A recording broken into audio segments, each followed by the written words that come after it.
Une page consacrée à la route du Rhum. Première arrivée prévue dimanche, ce sera probablement celle de François Gabard. Pour les Guadeloupéens, les jours passent et ne se ressemblent pas, vous le verrez. Et puis, le village, prêt pour les festivités. On en parle avec notre invité Camille Pélage, le conseiller régional en charge de la route du Rhum. Et en attendant cette première arrivée, le village de la route du Rhum accueille déjà les visiteurs.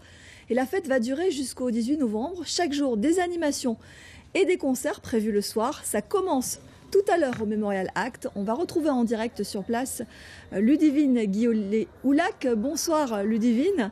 Alors ce soir, on peut le dire, c'est l'ouverture du bal. Quels sont les artistes qui vont inaugurer cette série de concerts ?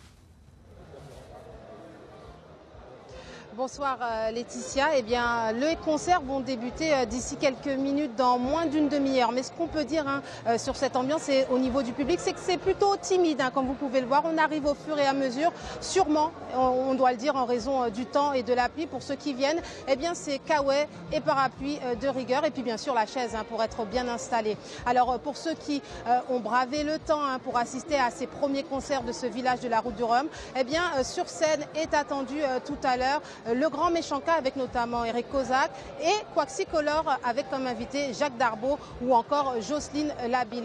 On l'a dit, plusieurs concerts sont donc prévus, 15 jours de festivités avec de nombreux artistes au programme tels que Admiralty, Tania Saint-Val, Dominique Coco ou encore Bernard Lavillier. Bref, j'en passe, une pléiade d'artistes, des concerts aussi à Basse-Terre puisque un village est aussi installé dans le chef-lieu sur l'esplanade au niveau du port. Voilà, 2 villages qui seront inaugurés demain officiellement. Merci Ludivine Guiollet-Oulac, de très belles affiches, vous l'avez entendu. Et le village a officiellement ouvert ses portes au public. C'est la première fois que les exposants vont occuper le Mémorial Act. Une centaine de stands ont pris place malgré la pluie. L'enthousiasme est palpable. Visite en compagnie de Paul-Henri Scoll et Christian Danquin. Le Mémorial Act dans toute sa splendeur à l'heure du rendez-vous du 40e anniversaire de la route du Rhum. C'est aux abords de cette institution chargée d'histoire que le village de cette transat mythique s'est installé en attendant l'arrivée des premiers skippers. Les exposants peaufinent leur installation pour l'inauguration officielle retardée de 24 heures à cause du mauvais temps et les premiers visiteurs profitent pour goûter au plaisir gustatif de ce village. C'est vraiment c'est exceptionnel, on n'avait pas fait attention avec le voyage et on est tombé pile poil, donc ça va être un bon moment de faire la fête avec les Guadeloupéens et puis de voir un petit peu ce que c'est le monde de la voile. La voile ? Pas spécialement, mais je suis contente d'être là pour l'arrivée de la route du Rhum. Comme c'est tous les 4 ans, c'est un pur hasard qu'on soit là à ce moment-là, mais je suis ravie d'être là pour l'arrivée.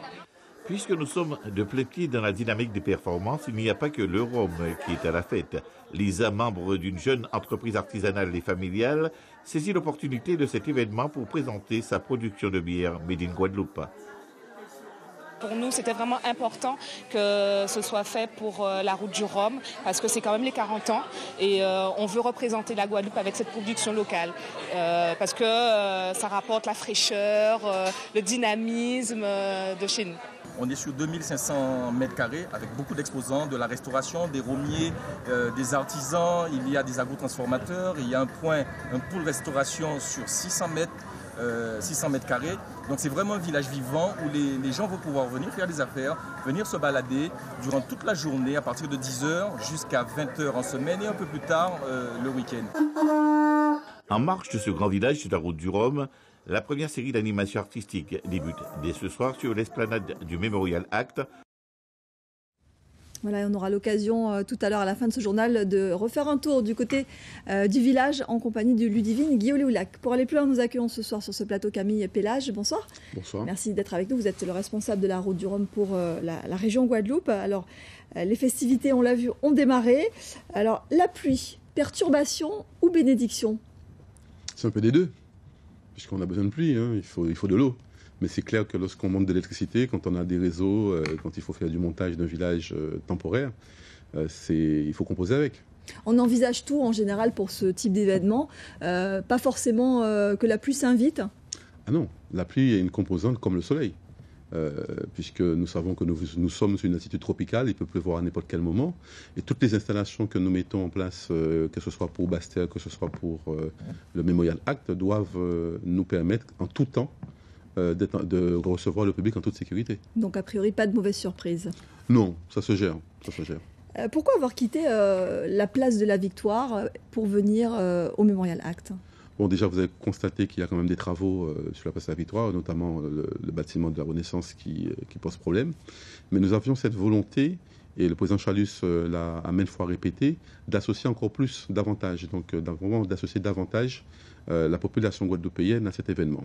Avec le Memorial Act, nous avons un fronton de mer qui permet à la population d'être beaucoup plus proche des bateaux. Il y avait une vraie frustration lors des arrivées précédentes, c'est que les bateaux, ils arrivaient, les skippers discutaient avec les journalistes, ça prenait un temps plus ou moins long en fonction des skippers, et la population était laissée à l'écart puisque les conditions de sécurité ne permettaient pas de recevoir tout le monde. Avec le Memorial Act, la population, elle voit les skippers presque aussi proches que les journalistes. Il n'y a pas besoin de monter sur le ponton. Ils vont aussi entendre, puisqu'il y a pas mal d'innovations technologiques que nous apportons pour que les premiers mots du skipper soient aussi partagés par la population guadeloupéenne qui sera présente, nous l'espérons massivement, sur les sites. Donc un contact resserré, plus de proximité. Malgré tout, certains estiment que ce lieu de mémoire n'est pas approprié pour la fête. Qu'est-ce que vous en pensez ? Vous savez, il y a plusieurs façons d'approcher la mémoire. Vous savez, sous les latitudes, moi, ça m'étonne, puisque sous les latitudes, je rappelle qu'on a un rapport avec la mort et l'au-delà qui est notre propre vécu, où on le vit. Il y a de la fête, il y a de la musique. Donc je crois qu'à un moment, il faut arrêter de polémiquer pour polémiquer. Je crois que le Memorial Act permet justement à la Guadeloupe, malgré notre histoire qui est peut-être douloureuse, de dire au monde, et c'est ça aussi la route du Rhum, ce qui nous donne cette exposition au monde, que nous ambitionnons vraiment de prendre notre entière place. Et quand je vois nos marins, quand je vois l'espoir qu'ils font, quand je vois cette population et l'engouement de tout un chacun, je suis désolé.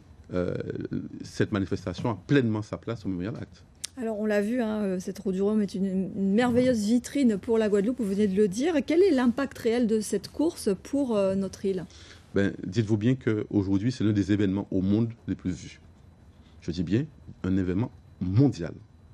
Ça, c'est déjà donc une opportunité, une exposition pour tous ceux qui vont nous accompagner, toutes les entreprises. On a un véritable retour sur investissement, ça c'est concret ? Oui, vous savez, chaque fois, j'en ai parlé encore avec M. Vieille-Collet, donc le président de la CCIG, il me disait qu'ils attendaient plus de 150 millions d'euros de retombées économiques pour la Guadeloupe. Et sachez que nous, de toutes les façons, nous avons, comme c'est notre habitude dans cette majorité régionale, nous sommes pour la mesure de la politique publique. Donc nous mettons en place une enquête, une étude sur les retombées, bien sûr, à l'issue de cette manifestation. Merci beaucoup Camille Pellage d'être venue sur ce plateau pour parler avec nous de la route du Rhum. Cette transatlantique est une grande fête, mais il faut se souvenir que cette même traversée au début du XVIIIe siècle n'était pas tout à fait la même. Saint-Malo, à l'époque, faisait partie des ports impliqués dans la traite négrière. Une route du Rhum qui croise donc celle de l'histoire, comme nous le rappellent Lise Dolmar et Daniel Quérin. À la conquête de la performance, Saint-Malo, Pointe-à-Pitre, une traversée de l'océan, une route du Rhum qui parcourt aussi les houles de notre histoire. Car ici, sur ce port, début XVIIIe siècle, une vingtaine d'armateurs malouins ont profité de la traite négrière. 230 expéditions sans rémission. Saint-Malo a aujourd'hui un autre visage. Fini les bateaux où la marchandise était humaine.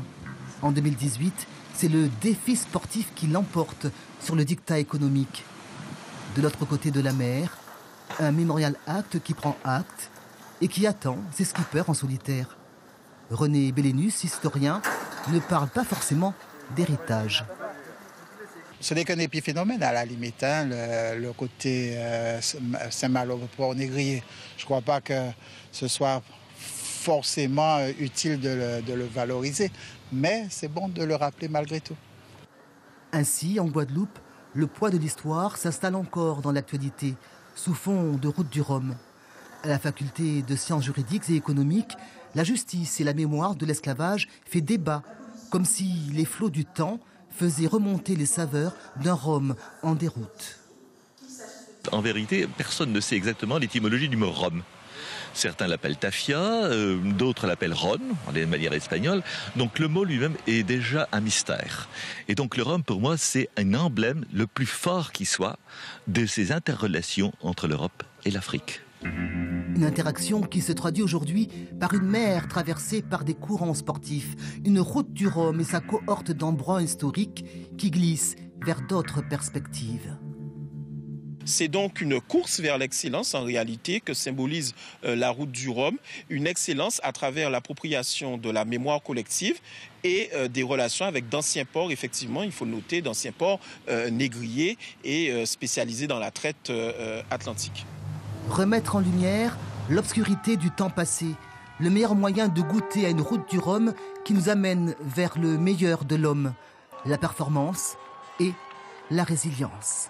Nous allons retourner, comme promis, à Pointe-à-Pitre, au village de la Route du Rhum, qui s'apprête à accueillir un plateau d'artistes sur la scène installée au Memorial Act. On va retrouver Ludivine Guiolet-Houlac qui est sur place. Alors comment ça s'annonce, Ludivine ?